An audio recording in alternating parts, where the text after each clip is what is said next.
Welcome, friends, to another Take Two with Jerry and Debbie. We're so glad you joined us today. This is where we take a look again at ourselves and the world around us. And as we know, if you tune into the local news at night, the world around us is becoming more and more violent. How have we become so violent in this world? That's our discussion today on Take Two with Jerry and Debbie. I'm Debbie Georgiani with Jerry Usher. And Jerry, all night I was tossing and turning about this because I remember the days when we used to keep our front doors unlocked, and that's never happening again. I don't know how you feel about it. Well, yeah, same with me. We would actually never lock the doors. We would come home. Our friends would be in our house waiting for us, if we hadn't been there, and we would do the same in their homes. But just with regard to kind of how and we got some interesting social media posts, one kind of related to this thought I was going to share, and that is, when we were growing up, you kind of like got your frustrations out, I was involved in some, fist fights in school and pushing and shoving and all of this stuff. And yeah, we don't want to see that happen among our kids, but I don't know. Nowadays it seems like kids just hold stuff in, or not just kids. This isn't just about kids and violence, but even adults and grown-ups. But Debbie, there are a lot of factors that go into, I think, creating more of a violent culture. And I know you and I are going to share some of those today, and we hope our listeners will too. Exactly. So if you want to weigh in on this, share your experience. Do you feel the world is becoming more violent? Maybe you don't. Maybe you feel it's getting better or more relaxed. But if you, like I said, if you turn on the local news, it seems that stress is all around and people are really kind of tightly wound and sometimes on the verge of just maybe exploding. Why is that happening? We want to hear from you. Now, yesterday, dear listeners, the phone lines lit up in a matter of 30 seconds. So we're going to ask you to start dialing once I give you this number and fill up those phone lines at 1-800-585-9396 because you drive this show.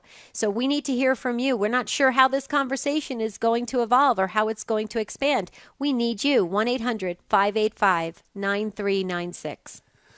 Yeah, what is your take on why we have become more, it seems anyway, like more of a violent culture in this country and around the world? Obviously, we've got extreme examples of this in ISIS, for example, and remember the what was it, the France, the Charlie Hebdo or whatever it was, they go into their offices and shoot. We've got the kids going in and just shooting up their classmates in school. Debbie, I would posit a couple of things here, and I know you would agree with these, and I don't want to steal your suggestions, but we're just totally kicking God out of our country, out of the classroom, out of the workplace. Out of athletic fields. We had this. I don't know if people saw the incident of this coach who was suspended recently because after a game he simply asks if any players want to gather at the middle of the field and just pray for a few minutes. And there is just no room for God anymore. Well, if you kick God out, guess who's going to come in? So that really, to me, Debbie, is one of the big reasons why we're going to be just simply more violent, I believe. Well, you said it perfectly, Jerry, and I agree with you 110%. I mean, that's exactly the reason, and we're suffering the effects of that chaos. When God is involved, we have order. When God is involved, we have discipline. When God is involved, it seems right. When you pull God out of it, you have chaos, you have confusion, you have frustration, you have stress, you have disappointment. Because that's what Satan does. He's the king of all lies. And here's the thing.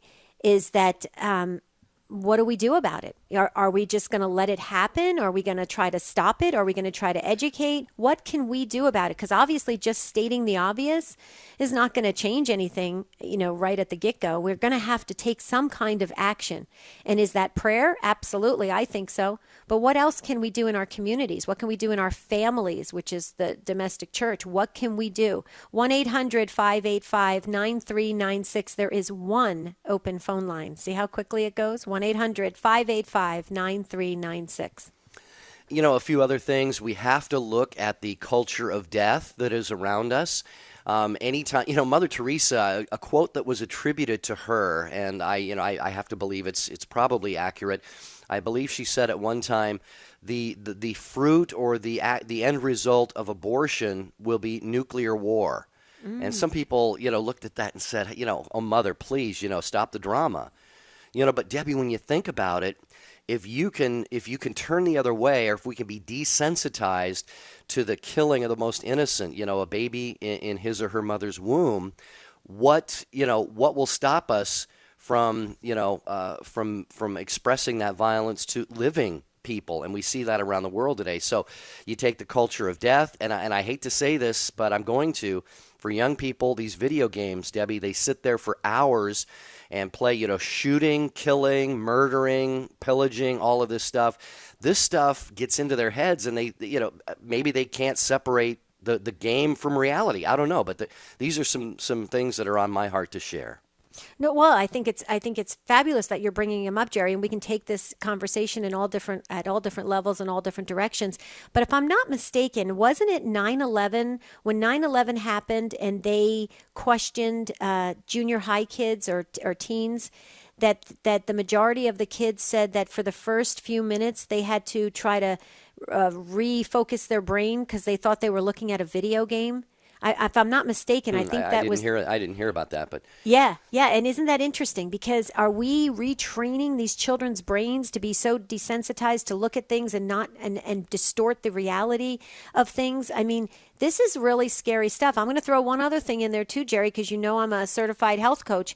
I'm gonna throw out there that I really believe that the way we treat our bodies with outside the environment, outside chemicals, the food we eat, drugs we lean on or don't lean on, alcohol, whatever, the way we treat our bodies is going to affect how we respond to other human beings as well. So there's a lot of factors playing in here, and this is very, very interesting conversation. I know we're going to have to go to a break, and Matt Gabinski is talking and meeting all of our calls that have just come in. I can tell this is going to be a lively discussion. So gear up, dear listeners. We're going to take a quick break on Take Two with Jerry and Debbie. When we come back, we're going to dive right into the subject of how have we become so violent? How have we become so violent in this world? Stay with us. This is an important topic on Take Two. We'll be right back.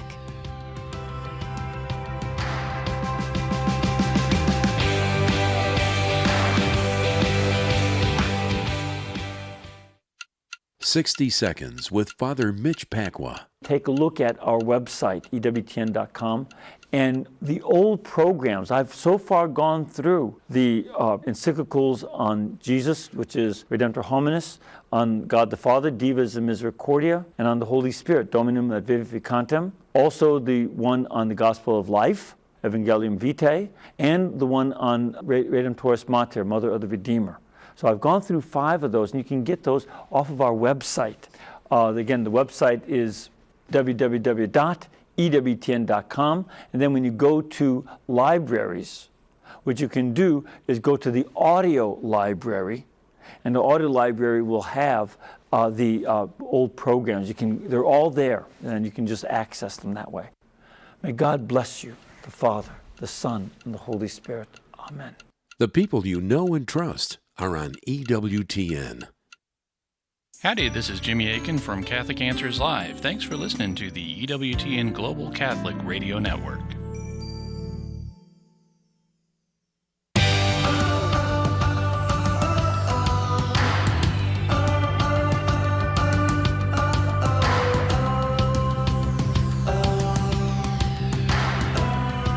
We're so glad you're with us, Jerry Usher and Debbie Georgianni. How have we become so violent? This is our topic today. Phone lines are jam-packed. We'll get to your takes here in just a moment. 1-800-585-9396 if you'd like to join us as soon as we free up a line. Social media has been busy. We are on Facebook, EWTN Catholic Radio. Just search it out and like us on Facebook there, and then you can weigh in on the program. Karen said this, and this I find intriguing. Karen says, the problem is we used to let young men fight in school and on the playground and then make them shake hands. They could release their anger at that moment and then walk away. Now we force them to hold it in until they explode.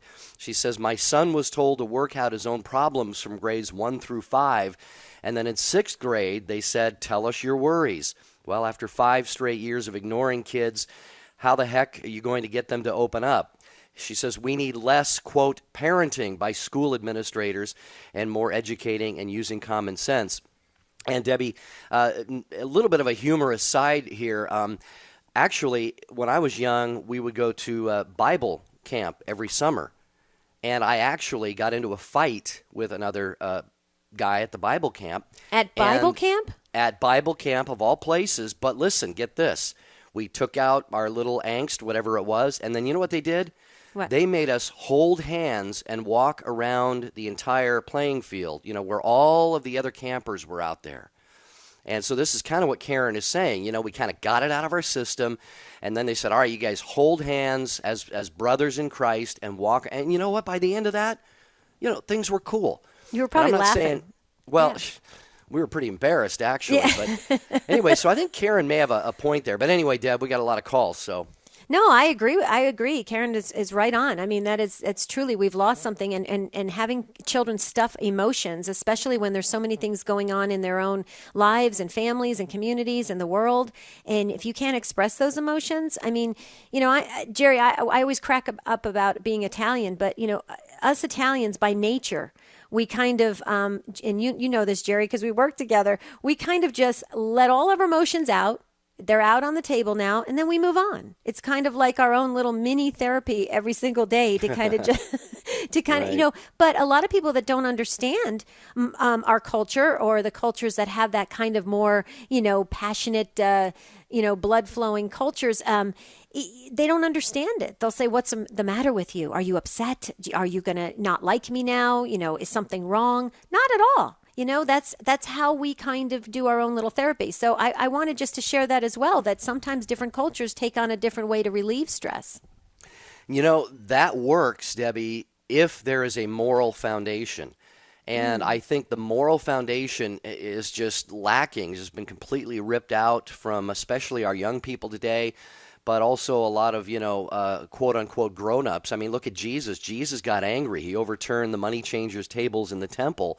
But there was no way that his anger, his righteous anger, was going to lead to a sinful situation, right, or certainly a violent situation. So we've got our Lord himself as an example, that if we have issues, if we have anger, if we get mad about something, we have to have those boundaries established to keep us from extending that into violence. So anyway, let's see what our listeners have to say. We're going to go to Colleen first. In Manhattan, Kansas. Colleen, listening on Sword of St. George Radio. Welcome to Take Two with Jerry and Debbie. Colleen, how are you? Hi, how are you? We're doing great. Better now that you called. Well, I couldn't believe you brought this up. I was sitting in my car waiting for a friend of mine, and I just had to call and let you know I'm calling from Manhattan, Kansas, and my son, that's all he talks about.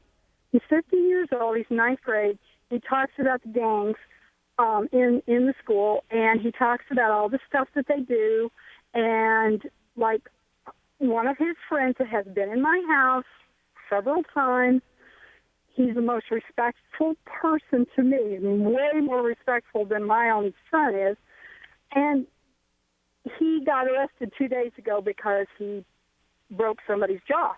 There was a fight in the school, and he'll be in. I'm told he'll be in jail for 2 months. And this is absolutely not a single item. This happens a lot in the school, in our school. And we had one boy that got kind of beat up a couple weeks ago, and they were the mother's actually pressing charges on this kid, but because my son tried to get between them and tried to get him to stop fighting, they actually got a group of boys came over to my house, and I was at adoration. And when I got home, a mother from down the street had gotten involved, and she was in my driveway, and I drove in going, oh, now what? And these boys had actually tried to break into my house. They were going to beat up my son. Oh, my. And this mother, she's real street smart, and she took me, and we went over to this across town. These boys had come all the way across town. And we went and talked to her for an hour and a half, sat on the porch, and she was livid. She said her kids were going to be grounded forever, and but that is just not an uncommon thing. It happens a lot, and there's gangs in our school. So, and if they don't do it in school, they're doing it out on the streets. I think I totally believe there's no religion in these people's lives. One good friend of my son, he just says, there's no God, he doesn't believe in anything. Anything. He's just so totally against everything. Right. And Colleen, Colleen, can I jump in here real quick? Because there's a couple things you're saying. I just wanted to try to interject just for the conversation and maybe to shed some insight. I live in a town, part of the town, we had a situation that was happening where gangs were forming, and it was really starting to divide the community. And it was only because of strong religious leaders in the community and other community leaders, strong leaders in our town, that got together and joined forces to educate the parents and to empower the parents to try and shift things for the children, because they saw that there was this gang kind of underground happening, and it was infiltrating families and going into the schools and everything. Similar to what you're talking about, and yours sounds a little more extensive. The only thing that I have to say is that it took the leaders and the religious leaders of the communities to join together. This was an ecumenical effort, and it worked. We took back our town. We really did, and we educated the kids. It took almost a good 8 to 9 years to kind of flush things out. But I will tell you that no one stopped. It was a very big of a group effort. We got a lot of people enlisted, a lot of families enlisted. And I don't know if that's happening in your community, but I have to tell you that I know it worked from experience. It worked in my community, and what I've read online, that it takes a whole entire group effort to really shift things into the proper direction. Is that happening in your community, or are you guys just kind of watching this thing happen? I'm not seeing that. I'm not seeing any concentrated effort to get, to get these groups to disband or and these kids are, some of them are pretty young, and some of them are, older. Right. There's older people that are involved in these gangs. Right. And if you talk to some people around here, they act like they never heard of it, or they say, right. "Oh, not in Manhattan." I'm like, right. Hello.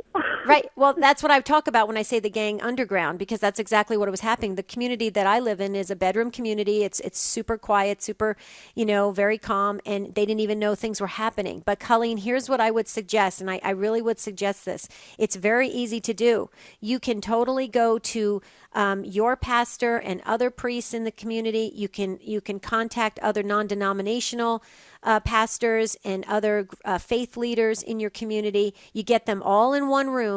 You tell them what's happening. You get some of the high superintendent people of your schools, public schools, get them in the same room and say, we need to stop this. So how are we going to do this? Believe it or not, it can be done. I watched it happen. I thought it would never happen, and it happened because a few top leaders got in a room together and discussed a plan, Colleen. I hope maybe that would encourage you to do something about it, or at least take that first effort to give you and your family and hope for your son and all of his friends as well, Colleen. We appreciate the call so much, calling in from Kansas, and God bless you. You're in our prayers. Yeah, keep spending time in adoration. That sounds like it was perhaps providential that you were there when that happened. Thank you, Colleen, for your phone call. We've got a lot of people to get to here. How have we become so violent? That is our topic today on Take Two with Jerry and Debbie. 1-800-585-9396. We appreciate the patience of all of you. You're all going to get on, starting with Catherine next in Marquette, Michigan, listening on Northern Apostle Radio. Catherine, welcome to Take Two with Jerry and Debbie. Hi. Hello Hi. there. This second I'm going to try to switch you off speakerphone. Okay, that would be great. I know, I'm sorry. No, No problem. that's okay. We feel like we're right with you. I Go can ahead. use my phone. Hi, my name is Catherine. I'm calling from Marquette, and I appreciate the opportunity to say something on radio. Sure. Sure. One thing I wanted to point out, there's a couple, actually about three things. But for one thing, our nation, the United States of America, was born in violence through a Revolutionary War.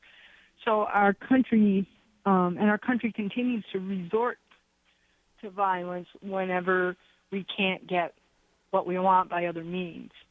So it's kind of top down, I think, some of the violence.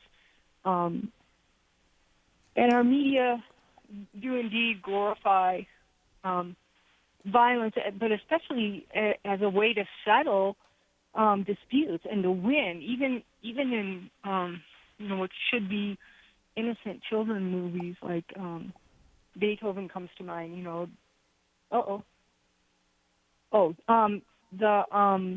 The guy at the very end, the dad punches out the evil veterinarian, and everyone cheers. That's assault, though. Yeah, well, Catherine, the point about our country being born in violence, I would, you're correct. We did, of course, have the Revolutionary War and so forth, but the people who came to America, I don't know if it was their intention necessarily for it to be born out of a violent war. Obviously, the British, kind of precipitated that or caused that to happen. But be that as it may, I agree with you. I would say that our country is kind of like almost war happy sometimes. It's like, where can we invade or get involved on a military level next? And so I think that can kind of send the wrong message. But you also touched upon something that, Debbie, I probably should not have overlooked at the start of the show, and that is the media. Everywhere every channel you turn on, you've got somebody being shot or blown up or it's just the images, Debbie, we are just absolutely pummeled with images of violence. How can this not have an effect on us and really desensitize us to the value and the dignity of human life? Well, shock value is a big thing these days in media. I mean, who wants to see a little kitty cat in a tree with 5 firemen climbing up there to rescue the poor little kitty cat? You'd rather see somebody hanging from a bridge who jumps into a pit of whatever. I mean, that's going to get your heart pumping. That's going to get your blood racing. That's going to make that adrenaline rush, and that's what people are into. I mean, people are really into that need, that need for, like that old thing. What was that old saying? Need for speed. You need that rush or whatever. And what's interesting about that is, if I always used to tell the teens, if you want the greatest high of all highs, sit in front of the Blessed Sacrament. You will be elevated to spiritual heights that you never thought you could get to. I mean, it just amazes me how we miss it spiritually, but yet but by human nature, some of us gravitate towards this shock value thing. So this is a good topic and an interesting topic, and I think we're all learning something right now. I know Catherine, is there anything else you wanted to add, or we're going to get moving? One other thing I really appreciate your comment because a lot of it's about appetite and feeding our appetites now, which is what our culture calls for. But a lot of this, to me, it seems to come from the sins of pride, because that my needs are more important than yours, and also that we don't trust in God, that we're afraid of everybody, so we have to lock ourselves up and lock our doors. Right. Well, we've lost the understanding of the body of Christ. We've lost the understanding that we're all in this together. If we really do spiritually adopt that idea, we will nurture each other, help each other, allow each other to grow, allow each other to fall, but catch each other. It's really a safe place, and that's what it was intended to be, the body of Christ. Catherine, great comments. You hear that music? That's our one immovable break during the whole course of the show. So we're going to take it. When we come back, we will finish up with this great discussion on violence. Stay with us. EWTN is now on Twitter. Get short, timely messages from EWTN on your computer or cell phone. It's easy to stay up to date on a wide variety of topics. Pro-life news, Vatican announcements, catechesis, apologetics, the latest EWTN programming, and more. You can link to EWTN on Twitter from our homepage or go to twitter.com/EWTN. At work, at home, at school, and on the road. Stay connected to your world with EWTN's Twitter page. 60 Seconds with Mother Angelica. What would you do if all the TVs in this country suddenly shut off? What would you do? Oh, I bet you go nuts. The kids be biting their nails. You be getting grouchy. And let's go for a walk. Where? Anywhere. And then we got to walk back. I mean, you can't please it. You can't please them. We're so attacked. What do you do when you get home at night? Click.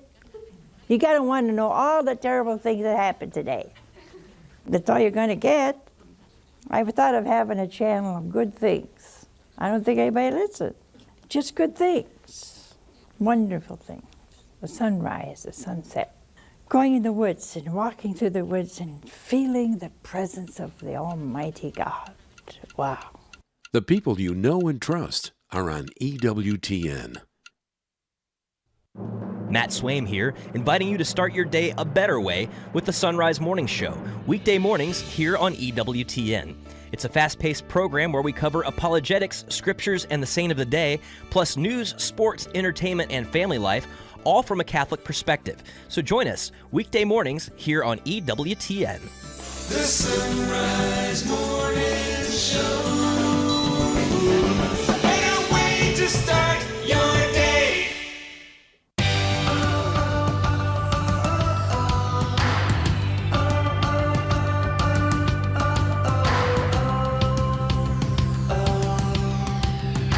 Always great to have you with us here on Take Two with Jerry and Debbie.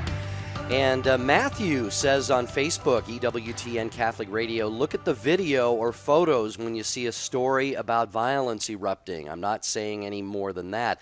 And Annie says, how have we become so violent? It's a simple answer. The designed breakdown of the family unit and the elimination of God. Anything we blame it on, movies, games, etc., wouldn't have any effect if the family unit was strong and instilled right from wrong, reality from fantasy, moral versus immoral, respect of all life versus dispensable lives, etc., etc., etc. Matthew and Annie, great comments on our Facebook page. Jerry, and I just want to say something real quickly, because when you just brought that up, it baffles me again about human nature. We can look at, or some of us can look at pictures, graphic pictures of, or movies of murders and all sorts of really vile things, and not be fazed by it. But yet I know some people that could not watch the Planned Parenthood videos that were released because they said, oh, no, I don't want to see little baby parts, or I don't want to see little things happening to babies. Really? You don't want to see the truth so that something can be done about it, but you're okay with seeing what's on the secular media or in the secular TV all the time. It makes no sense to me. And this is where from my religious education standpoint, I can tell you that when people want to avoid the facts and when people want to turn a blind eye to what's really happening in the truth, that's when we know that Satan has entered into the world. That's when we know Satan has confused the way people view things. So keep that in mind when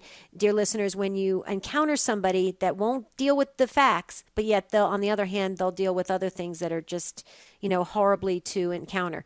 Okay, Deborah, sorry, I went a little too long. Sorry about that. Deborah in Florida, you're listening on Sirius XM 130. Thanks, Deborah, for waiting so patiently. Welcome to Take Two with Jerry and Debbie. Thank you very much. Can you hear me well? Yes, very well. Thank you. Okay. You had mentioned earlier, the health of the body versus the global health of the world. One thing that's often overlooked is just mental health. Inherently, there is a great deal of violence, especially with those with different levels of bipolar disorder. I myself have bipolar disorder level 2, which ultimately means that I can go from a serious manic high to a great depression low I can go from complete euphoria to down despair and wanting to kill myself. And I am on medication. Medication helps to a degree, and I have known what it is to have my first manic outbreak, and to end up in a mental institution. And whatever meds you were on, they strip you of it so they can see and they observe the highs and lows and try to get you proper help. And I was thinking, what about those who choose not to take their meds and are continually violent, or those who are homeless have no opportunity to get meds? And thirdly, how about those who do take their meds but also still abuse alcohol or other things, which impedes the efficacy of the medications? Right. Well, Deborah, let me share something real quickly on this, because Jerry and I have talked about this numerous times, and we actually did a previous show, and we talked about how in our society we have done a really poor job of accepting, understanding, treating, and supporting mental illness.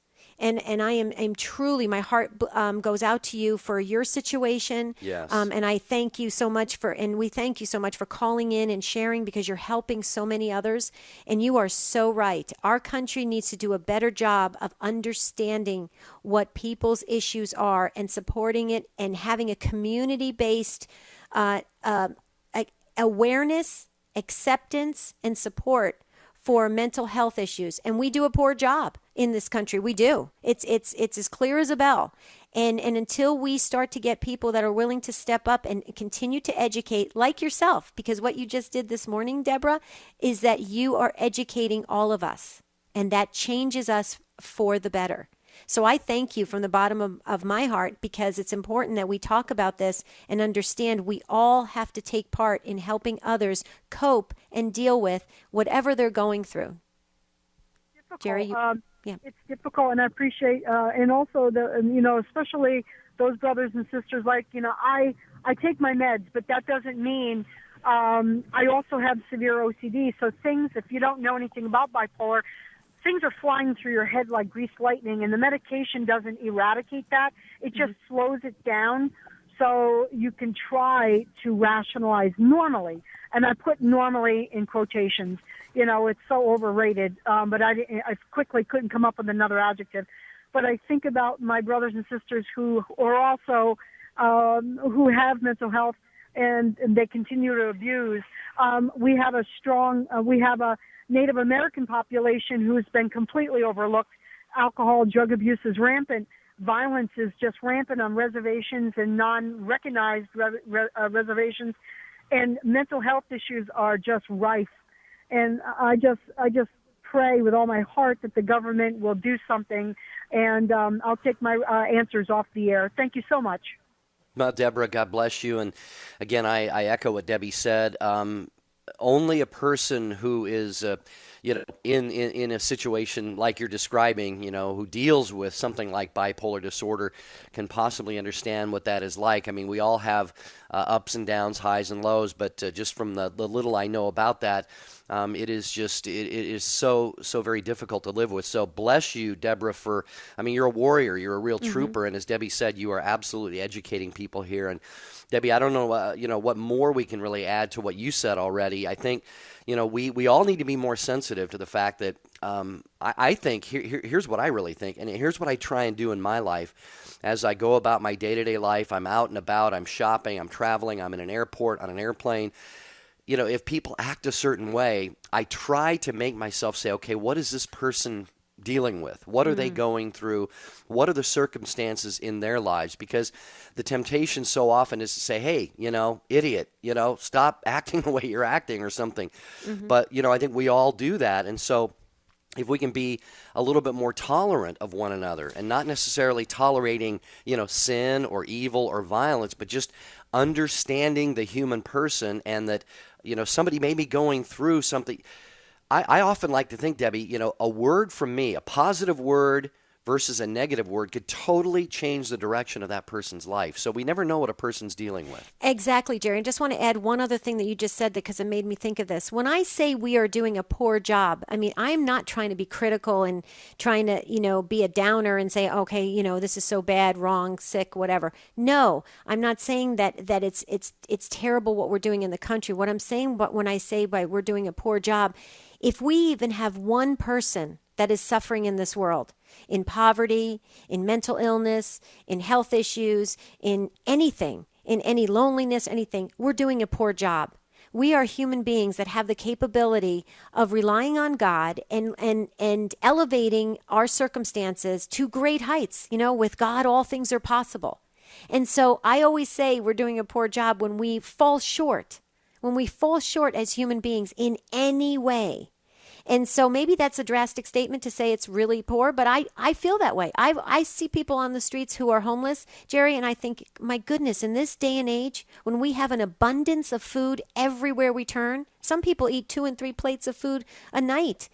Why are we having one homeless person, one hungry person on the streets? It makes zero sense to me. So that's what I mean when I say we're doing a poor job. We are better than that as Catholic Christians, as human beings, to elevate ourselves and to elevate the ones around us. Okay, Rob, in South Carolina, you are the winner today of the Patience Award on Take Two with Jerry and Debbie. I don't think anybody has waited as long as you have, Rob. So welcome to Take Two. Thank you.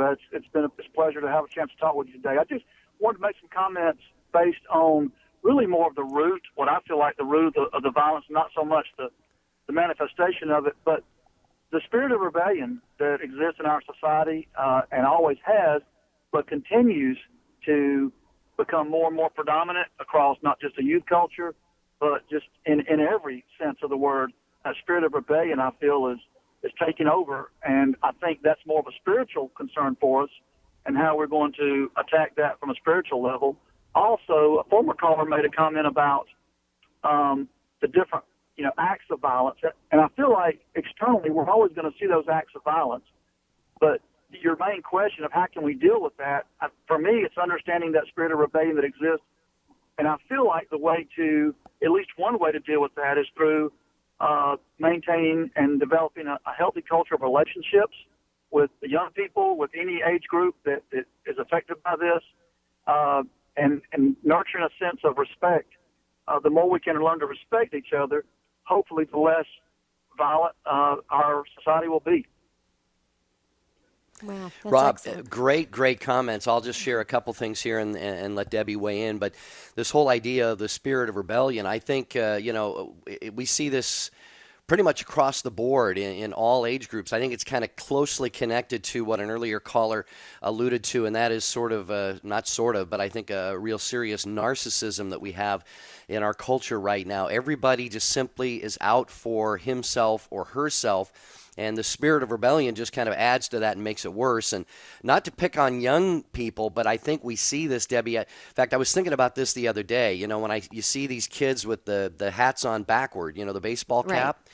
Okay, it's not a huge thing, but sometimes I stop and think, now, is this the way of young people or whoever does that saying, you know what, this is sort of anti-establishment, this is rebellion. The cap's made to be worn this way, or it's always been worn this way, but I'm going to wear it this way, and again, please, if you wear your baseball cap backward, this is not an attack on you or anything.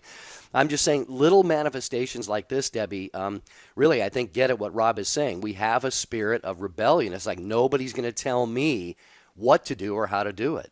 Oh, I agree with that. In fact, sometimes when I'm in conversations, when I've gone to events and I've started up a conversation, and it's really interesting how you will see people who just are like, you know what, that doesn't affect me. I'm not really interested. And they just start walking away. And it's like, it's really fascinating to me I love people watching. I love understanding people's nature.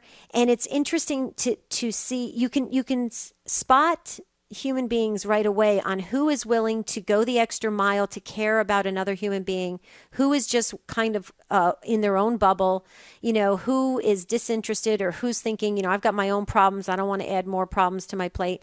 And I don't know if this is part of the spirit of rebellion, Rob, but I see where you're going with it in the sense that to change this, we're going to have a lot of education, a lot of understanding of what it takes to be Catholic Christians to each other in order to kind of suppress that spirit of rebellion. And Rob, just real quickly, because I got to hear you say goodbye. I love that Southern accent. Can I have that accent? You can. If I could make one last comment, you can have the Southern accent with it. Okay. But I want to make one last comment about ministry I have done in I'm just going to call it the rougher parts of town and larger city, where we're ministering to areas that are drug and alcohol laden. The ability to go into those areas, and I'm not trying to say those are heavily violent more than others. The whole place is violent, but the ability to go into those places and develop relationships, it seems to just hamper some of that rebellious, violent nature. It doesn't do away with it. That's why I wanted to echo that comment again about the more time and effort we can put into nurturing those relationships and making those relationships. Along with that goes the development of respect. The more I have a relationship with you and respect you, the less likely I am to exhibit violent type attitudes and behavior toward others. And I'll close with that. And thank you for the time. Thank you, Rob. Thank you. Those are great, great comments. You really elevated. I love that word today. You've elevated the discussion and really opened our eyes to a lot of things. So thank you for that. And amen to all your comments from South Carolina. I can't do it, Jerry. I'm from Arizona. We don't have any accents. Do you have a southern? Do you have a southern? Can you do a southern accent? No. I probably could, but we don't want people tuning out their radios here. No. But yeah, I just, as far as, what Rob was saying there, it's just absolutely great comments. And the whole notion of relationships, I mean, this is what every human being, we're created for communion. And I think I've shared on this show before that I heard one time that the only place we can see ourselves, other than in a mirror or something like, we can see ourselves in a pond or something, but let's just say other than in a mirror, the only place we can see ourselves is in the eyes of another person. If you were to look, zoom in real close up to the eyes of someone you're talking to, you could actually see, the little image or the, shadow of yourself in their eyes. Mm-hmm. So we're made for communion, and yet with as comments have been made on the show today, the breakdown of the family, isolation, abandonment issues, young people especially are absolutely starving for affirmation and attention and being talked to, being listened to. Right. Connection. Mm-hmm. Yeah, and when this is absent as well and you throw in everything else, sometimes they just say, what's the use? What's the use? So, well, when you have text messaging, Jerry, not to interrupt, but text messaging is not connection. It's not connection. It's probably the worst, one of the worst ways you can really truly connect to another human being, because it's so sterile and it can be misinterpreted, and it has no emotion really behind it, unless you're going to use those little features, those little icons that you use for emotion. And that's not emotion. Emotion is real, true compassion, passion, a connection with one another, human soul-to-soul connection, and that's very hard to do over text messaging. That's why I tell the young folks, Jerry, real quickly, when they're dating, text messaging and dating is the worst way to build a relationship. I say that all the time. Yeah, well, the joke I heard one time is, a young man said, well, I asked my girlfriend if she'd marry me, and somebody said, well, what did she say? Well, I don't know. She hasn't replied to my text yet. So anyway, let's go back to the calls. David is in Friendswood, Texas, listening on EWTN.com. David, thank you for calling Take Two with Jerry and Debbie. What's your take on this? Hey, what I was thinking was that to take the violence out of your house, why don't we start by taking it off our plate? We preach peace, love, and everything in between, but yet we sit down to the violence at least 3 times a day on our table. So you're referring to like the killing of animals for food? Yeah, there's a reason slaughterhouses don't have windows. Right. Well, a lot of vegetarians feel that way, David. I've been a vegetarian for many, many years, and a lot feel very passionately that that's, kind of a symbol of violence that you're taking into your home. And I guess there's a lot of ways you can connect that in so many ways. Like you just shared, David, about, bringing that into your home on your dinner plate. And that's understandably so from a vegetarian standpoint, that's a common feeling. There's other ways too. Just turning on different music, you're bringing in violence into the home. Turning on certain elements, even artwork on your walls can breed violence. The media in TV can be violence. I mean, there's all sorts of elements all around us and in our homes that we don't even realize can reflect violence. And I agree with you on that. I mean, if you want to bring peace into your home, be peace in your home, and have peace surrounding you in your home. That's why I've always told many people to have St. Francis statues in their home. St. Francis is such a wonderful model of peace. And how beautiful is that? Jerry, I know you were going to jump in.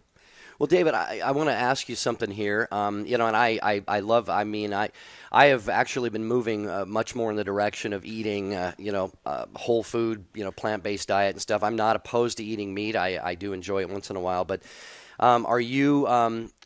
Here's my thought, David. I want your comments on this. I think, God, I believe, gave us, of course, dominion over all of creation, and I believe He gave us animals to serve as food.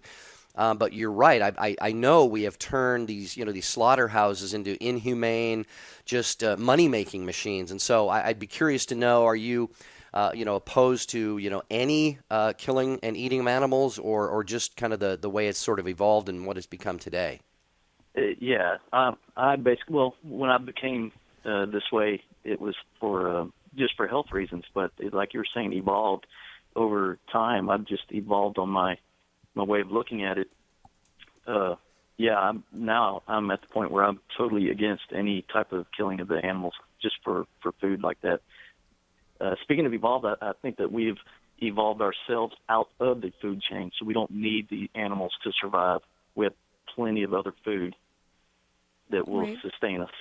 Well, I'll tell you, David, being a health coach, there's a lot of articles coming out rapidly about plant-based diets that they're just cleaner, they're better for the system. You can live longer, you'll be leaner, you'll be stronger, and so I would echo very much what you're saying. In fact, if you're interested, David, just because we do a lot of research on it, you can go to Georgiani.com. My husband posts a lot of the newest articles that come out about plant-based whole food diets. And so I think it sounds like that would be something you would be interested in. But David, thank you so much.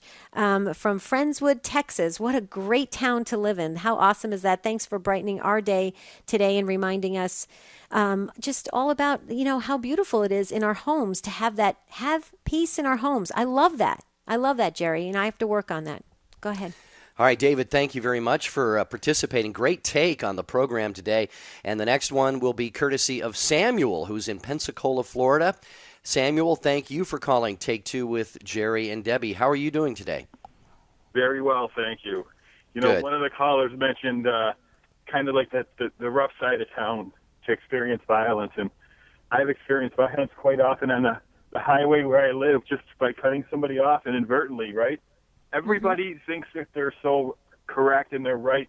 They're ready to stand up and puff their chest out and say, get out of my way. I got my rights. And they forget one of the things that Christ talked about, and it was so important, in my view, to the success that Pope Francis is having, is this humility. None of us want to come forth with humility. Everybody wants superiority. And honestly, I think we need a new evangelization, not just among Catholics outside in the culture, where I feel the culture is actually overtaking our church. We need it within the church, and I'm talking about priests on Sunday at the pulpit, to evangelize and the word would be catechize the people in the pews about what our faith is about, because we need to strengthen that faith with the words you used, with emotion.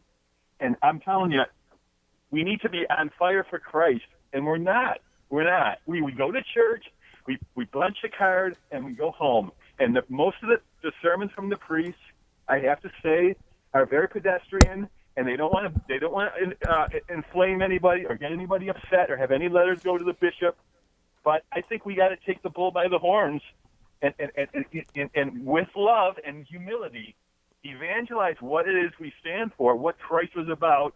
And the other word I wanted to mention is submission. We need to submit to the power of Christ. We are not superior to anybody. None of us are better than anybody else. We're all the same in God's eyes. And I think there's a powerful message there if we would get on, on our low horse, so to speak. You go, Samuel. You sound Italian. I love that. That's good. That's good. Your passion is awesome. And I got to tell you, Samuel, you are definitely right on. And this is what we've been talking about. And it is catechizing our faithful and really educating our youth and educating our families in church. That's why Catholic radio is so important. Catholic television, EWTN, is so important because they can take the sermons. The priest gets us 1 hour a week. And Catholic radio and television can have us the rest of the week.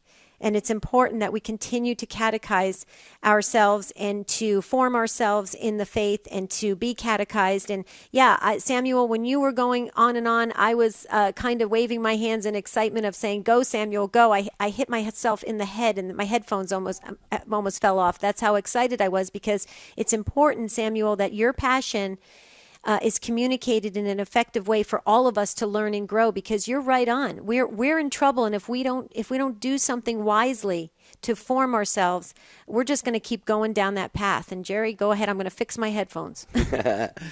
Well, I just want to mention, hey, Kay in Wyoming, thanks for calling in, Kay.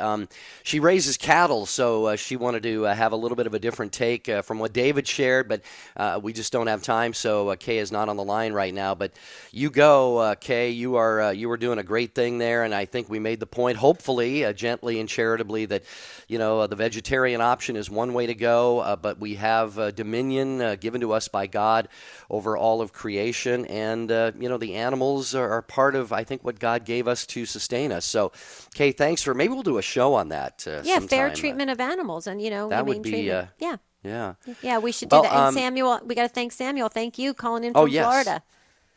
Yeah, right, your take totally helped us and centered us this conversation to make sure we take note on how we need to be in this world, how we need to show ourselves as Christ in this world. Jerry, that's my takeaway. Yeah, my takeaway today is it's got to start with me. It's a prayer of St. Francis. Lord, let there be peace on earth.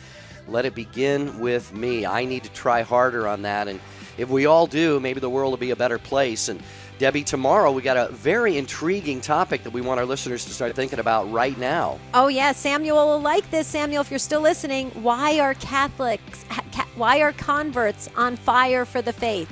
Why are converts on fire for the faith, Samuel? See, this topic is perfect for tomorrow. And dear listeners, tune in. We want to hear from you. We'll all learn and grow on Take Two. But until tomorrow, we want to wish you a beautiful and blessed day. See you tomorrow.